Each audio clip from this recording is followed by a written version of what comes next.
पश्चिम Asia की जंग को लेकर अमेरिकी राष्ट्रपति डोनाल्ड ट्रंप बड़े बड़े दावे कर रहे हैं। ईरान पर अपनी मोर्चाबंदी को लेकर बहुत कुछ बता रहे हैं, लेकिन इस जंग का एक सच ये भी है कि ईरान ने अमेरिका की भी कमर तोड़कर रख दी है। इस जंग में ईरान का सीधा नुकसान पूरी दुनिया को चाहे दिखाई दे रहा हो, लेकिन अमेरिका को हर दिन जो चोट पहुंच रही है वो उसकी सुपर पावर वाली सत्ता के लिए सीधी चुनौती बनती जा रही है। और अमेरिका को ईरान ऐसी जगह चोट दे रहा है जहां से उभर पाना दशकों तक अमेरिका के लिए संभव नहीं हो पाएगा।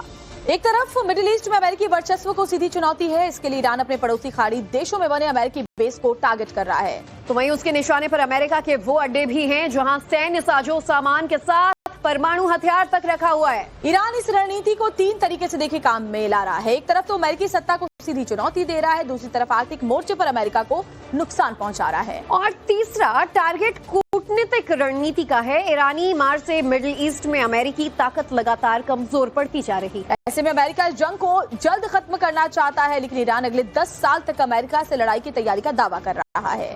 तो देखिए 4 और 9 मार्च को ईरानी हमले का ये दावा किया गया है और दोनों बार ईरान ने बैलिस्टिक मिसाइल दागी हैं।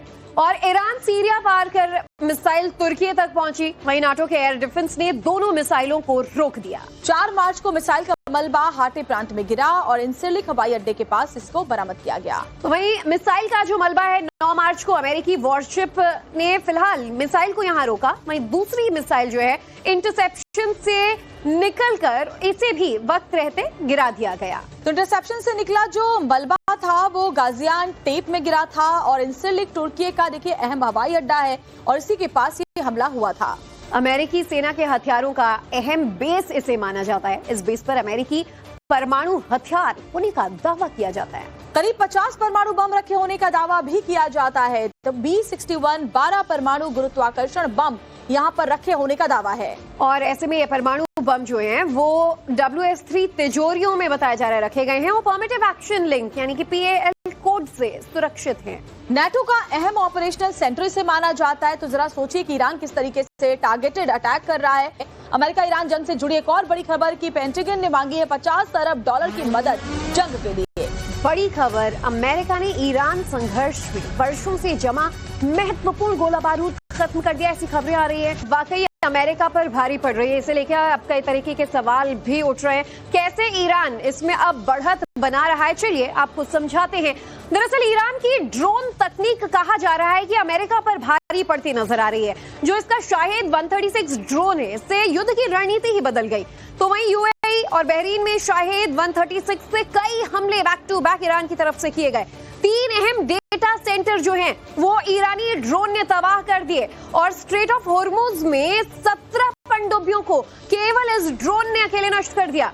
वहीं मिडिल ईस्ट के कई तेल स्टोरेजेस को इस शाहिद 136 ने तबाह कर दिया। शाहिद 136 से ईरान हमलों को तेजी से अंजाम दे रहा है। ईरान का कॉन्फिडेंस बढ़ता जा रहा है। तो वहीं ड्रोन की लागत भी बहुत कम है, मारक क्षमता बहुत ज्यादा है और कहीं ना कहीं इसीलिए इसे ईरान का एक बड़ा पावर माना जाता है। शाहिद ड्रोन की कीमत करीब $20,000 होती है और जो अमेरिका पेट्रियट मिसाइल से इस ड्रोन को रोक रहा है, बेस बचाने के लिए महंगी मिसाइलों का इस्तेमाल कर रहा है। एक पेट्रियट की कीमत करीब $40 लाख है। अब देखिए ट्रंप ऐसा क्यों कह रहे हैं वो भी समझना जरूरी है, क्योंकि मीडिया रिपोर्ट्स के हवाले से जंग में कमजोर पड़ रहे अमेरिकी मोर्चे का खुलासा हो रहा है। अमेरिका के लिए ईरान से जंग भारी पड़ रही है, महंगी पड़ रही है। सालों से जमा जो अमेरिकी गोला बारूद है वो खत्म हो रहा है, इस तरह के दावे हैं। हथियार भंडार को भरने के लिए पेंटागन परेशान है और लंबी दूरी की टॉमहॉक क्रूज मिसाइलों की भी कमी अब अमेरिका झेल रहा है। अमेरिका के पास पेट्रियट मिसाइलों की संख्या भी तेजी से घट रही है। जंग के लिए पेंटागन ने मांगी है $50 अरब की मदद। जंग के लिए आर्थिक मदद पर अब अमेरिका में बहस छिड़ गई है कि अमेरिका को इससे क्या हासिल हुआ। डेमोक्रेटिक सांसदों ने ईरान युद्ध की आलोचना भी की है। कांग्रेस की मंजूरी के बिना सैन्य कार्रवाई का आरोप भी उनकी तरफ से लगाया गया है। दोनों दलों के सांसदों ने जंग में हो रहे खर्चों पर भी सवाल उठाए हैं और पहले हफ्ते में $11 अरब से ज्यादा का खर्च हुआ है। तो इसको लेकर के अब सवाल जो है वो उठाए जा रहे हैं। जनरल राष्ट्रपति से भी खुद बात की है आज। इससे पहले विदेश मंत्री भी वहां के विदेश मंत्री से बात कर चुके हैं। बने रहिए हमारे साथ सर आप। और देखिए इधर ईरान और अमेरिकी जंग का फायदा सबसे ज्यादा किसे हो रहा है, तो कहा जा रहा है वो है रूस। कैसे रूस अब पश्चिम एशिया की लड़ाई का फायदा उठा रहा है, आपको समझाते हैं। दरअसल हुआ क्या है कि ईरान अमेरिका की जंग से रूस को सबसे ज्यादा फायदा कैसे हुआ, क्योंकि तेल की बढ़ती कीमतों से रूस का जो राजस्व है वो बहुत ज्यादा बढ़ गया है। पिछले 2 हफ्ते पहले तक रूस पर आर्थिक दबाव था। स्ट्रेट ऑफ हॉर्मुज बंद होने का भी रूस को फायदा मिल रहा है, क्योंकि वो देश जो कि स्ट्रेट ऑफ हॉर्मुज के जरिए अपने तेल की सप्लाई को पूरा करते थे वो रूस के ऊपर डिपेंड हो गए हैं और ऐसे में रूस के राजस्व में इजाफा देखा गया। रूस के कच्चे तेल की कीमत में भारी उछाल दर्ज की गई है। तो वहीं प्रतिबंधों के चलते रूसी तेल में भी छूट जो था वो बंद कर दी गई है। पिछले साल रूसी तेल राजस्व में 18% लगभग 18% की गिरावट दर्ज की गई थी। जनवरी में गिरावट की संभावना भी दिख रही थी। रूसी अर्थव्यवस्था पर वास्तविक दबाव लगातार पड़ रहा था। तो रूस के लिए तो ऐसे में चांदी ही चांदी है, क्योंकि न सिर्फ भारत बल्कि आसपास के तमाम जो बड़े मुल्क हैं वो अब रूस से अपनी तेल सप्लाई बढ़ा रहे हैं। ईरान पर हुए हमलों ने अचानक से ये दबाव रूस पर कम कर दिया है। 2 हफ्तों में रूसी राजस्व में अब 17% की बढ़ोतरी हो गई, यानी हालात बिल्कुल बदल गए हैं। पश्चिमी देशों के कारोबार ठप पड़ गए। भारत चीन को इसका फायदा भी हुआ है। भारत और चीन रूसी कच्चे तेल के सबसे बड़े ग्राहक हैं। चीन की खाड़ी देशों से तेल आपूर्ति भी पूरी तरह से बंद है।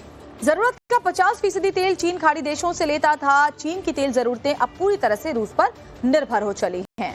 देखिए, और जंग से बने हालात और फिर ग्लोबल इकोनॉमी में पड़ रहा है इसका असर अब दुनिया के सामने है। ऐसे में देखना यही होगा कि जंग आगे और कितने दिन टिकता है। बहरहाल खबरों पे अपडेट्स आप तक पहुंचाते रहेंगे। अब देखिए, ट्रंप ऐसा क्यों कह रहे हैं वो भी समझना जरूरी है, क्योंकि मीडिया रिपोर्ट्स के हवाले से जंग में कमजोर पड़ रहे अमेरिकी मोर्चे का खुलासा हो रहा है। अमेरिका के लिए ईरान से जंग भारी पड़ रही है, महंगी पड़ रही है। सालों से जमा जो अमेरिकी गोला बारूद है वो खत्म हो रहा है, इस तरह के दावे हैं। हथियार भंडार को भरने के लिए पेंटागन परेशान है और लंबी दूरी की टॉमहॉक क्रूज मिसाइलों की भी कमी अब अमेरिका झेल रहा है। अमेरिका के पास पैट्रियट मिसाइलों की संख्या भी तेजी से घट रही है। जंग के लिए पेंटागन ने मांगी है $50 अरब की मदद। जंग के लिए आर्थिक मदद पर अब अमेरिका में बहस छिड़ गई है कि अमेरिका को इससे क्या हासिल हुआ। डेमोक्रेटिक सांसदों ने ईरान युद्ध की आलोचना भी की है। कांग्रेस की मंजूरी के बिना सैन्य कार्रवाई का आरोप भी उनकी तरफ से लगाया गया है। दोनों दलों के सांसदों ने जंग में हो रहे खर्चों पर भी सवाल उठाए हैं और पहले हफ्ते में $11 अरब से ज्यादा का खर्च हुआ है। तो इसको लेकर के अब सवाल जो है वो उठाए जा रहे हैं। जनरल मार्केट के ट्रंप ऐसा क्यों कह रहे हैं वो भी समझना जरूरी है, क्योंकि मीडिया रिपोर्ट्स के हवाले से जंग में कमजोर पड़ रहे अमेरिकी मोर्चे का खुलासा हो रहा है। अमेरिका के लिए ईरान से जंग भारी पड़ रही है, महंगी पड़ रही है। सालों से जमा जो अमेरिकी गोला बारूद है वो खत्म हो रहा है, इस तरह के दावे हैं। हथियार भंडार को भरने के लिए पेंटागन परेशान है और लंबी दूरी की टॉमहॉक क्रूज मिसाइलों की भी कमी अब अमेरिका झेल रहा है। अमेरिका के पास पैट्रियट मिसाइलों की संख्या भी तेजी से घट रही है। जंग के लिए पेंटागन ने मांगी है $50 अरब की मदद। जंग के लिए आर्थिक मदद पर अब अमेरिका में बहस छिड़ गई है कि अमेरिका को इससे क्या हासिल हुआ। डेमोक्रेटिक सांसदों ने ईरान युद्ध की आलोचना भी की है। कांग्रेस की मंजूरी के बिना सैन्य कार्रवाई का आरोप भी उनकी तरफ से लगाया गया है। दोनों दलों के सांसदों ने जंग में हो रहे खर्चों पर भी सवाल उठाए हैं और पहले हफ्ते में $11 अरब से ज्यादा का खर्च हुआ है। तो इसको लेकर के अब सवाल जो है वो उठाए जा रहे हैं। जनरल माथुर, तो इस तरह के देखिए सवाल अब उठने लाजमी है। अब देखिए, ट्रंप ऐसा क्यों कह रहे हैं वो भी समझना जरूरी है, क्योंकि मीडिया रिपोर्ट्स के हवाले से जंग में कमजोर पड़ रहे अमेरिकी मोर्चे का खुलासा हो रहा है। अमेरिका के लिए ईरान से जंग भारी पड़ रही है, महंगी पड़ रही है। सालों से जमा जो अमेरिकी गोला बारूद है वो खत्म हो रहा है, इस तरह के दावे हैं। हथियार भंडार को भरने के लिए पेंटागन परेशान है और लंबी दूरी की टॉमहॉक क्रूज मिसाइलों की भी कमी अब अमेरिका झेल रहा है। अमेरिका के पास पैट्रियट मिसाइलों की संख्या भी तेजी से घट रही है। जंग के लिए पेंटागन ने मांगी है $50 अरब की मदद।